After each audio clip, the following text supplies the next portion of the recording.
What is even love, It's such an amorphous conversation and idea. But a good place to start, I think. A lot of people don't really know what love means. And I guess what love means to them, because it's such this amorphous idea, and it's an idea that we use throughout all of our lives. You have love for your parents, you have love for your pets, you have love for your friends, and obviously romantic love. And I think a lot of times we have such a hard time with that because we don't really think about what it is and what it means. We've really been force-fed this idea of love from Disney movies and media and just the TV shows we watch. And so we have a very unrealistic vision of what love is. And so sometimes it's staring us right in the face, but we don't really see it because we have this grandiose idea of what it should be. And so we kind of miss it. And so I think that that's the best place to start, probably, is to define what real love means to you. Is that a feeling that you're looking for, a certain set of characteristics or traits, maybe a mindset? Some people want support and encouragement. Others want physical touch and things like that. So start by defining it and really figuring out what love means to you. And once you do that, you can start to study how many of those characteristics and traits you also possess in yourself. Now, of course, everybody has different love languages and love means something different to everybody, but a fundamental basis of manifestation or law of attraction is really trying to embody the feeling of what you want. You remember they say you don't attract what you want, you attract what you are. And so if you can first define love for yourself and start to live that, be love. And of course that sounds pretty amorphous in itself too, but I think we can unpack it a little bit to make it make sense. When you have it defined, then it becomes a lot easier to be it, right? If I were to just say be love, it might sound like a motivational poster or something like that. But when you have a clear definition and an outline for what love looks like to you and what it means to you, then you can really take those specific character traits or ideas or feelings, and you really work on trying to bring that into the world. A lot of times when we think about manifestation, we only think about the things that we get. Like we want to have this thing, but nothing in life really works that way. I think everything is a give and take. You are as much a part of the universe as everything else around you, and it requires your input as well. So if you want to get something, i.e. love in this case, then you have to give it out into the world or give something to the world to get it.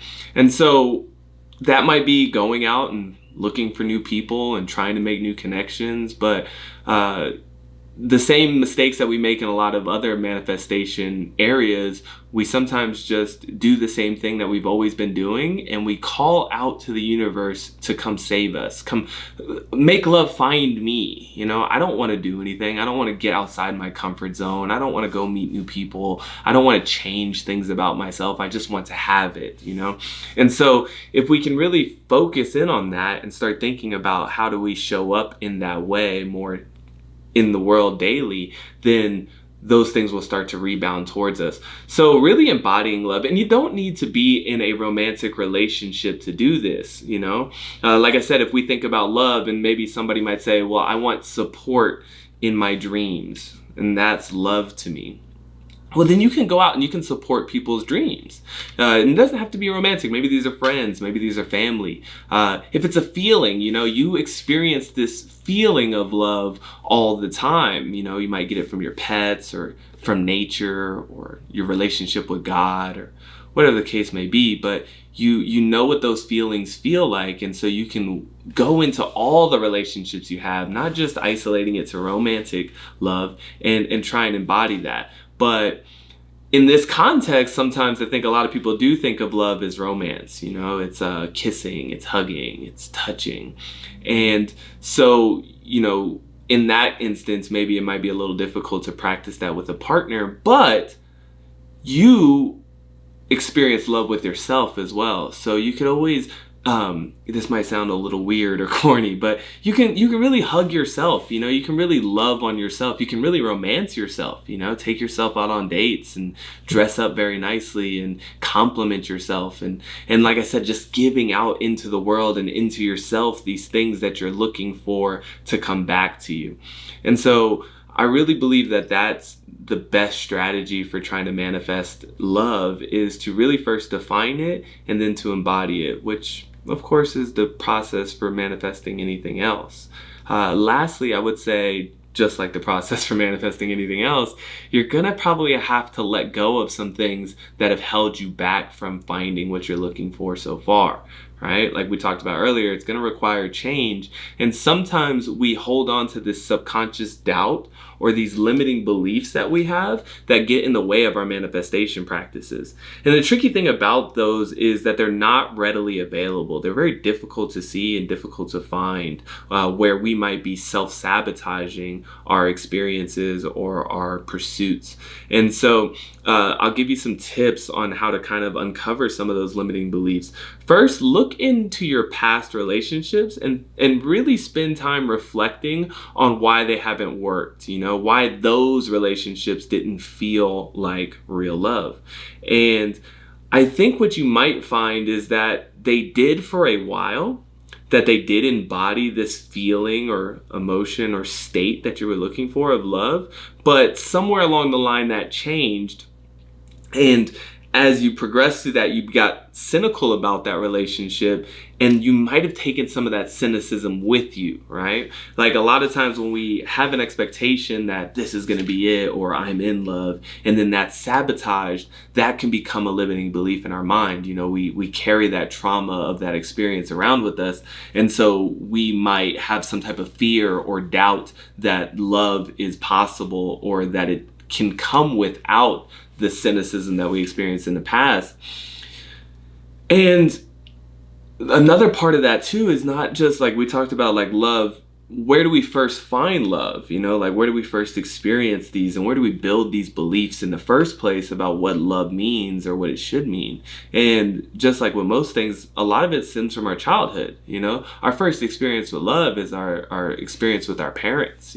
They're usually the first people who care for us and encourage us and even romance us in a way. They give you little kisses on the nose and things like that. And from there, whether we had an abundance of love or a lack thereof, or whatever the case may be, we build certain mental models of what it's supposed to be like, what relationships are supposed to be like, what it's supposed to feel like. And so sometimes those can be very unrealistic, untrue, or just scarred by pain that we might have experienced in those times that we were building these belief models. So sometimes that can be very helpful, of like going back into your past and exploring what kind of love did you receive from your family? Did you receive support? Are you looking for things that you didn't experience from them? And then going in and trying to heal that inner child. And I'll talk about that in another video because that's a pretty in-depth process, but you can do this through therapy and journaling and reflecting, but really trying to heal that. But if I could sum this whole answer up into one thing, it's really just, I think most people miss it in the first point that we talked about, which is just definition. Like I said, if we had these unrealistic expectations of what love's supposed to be, or we have this expectation that it's supposed to be that way all the time, I think that often leads us to a place of missing out on the experience of love because we're too idealistic about it.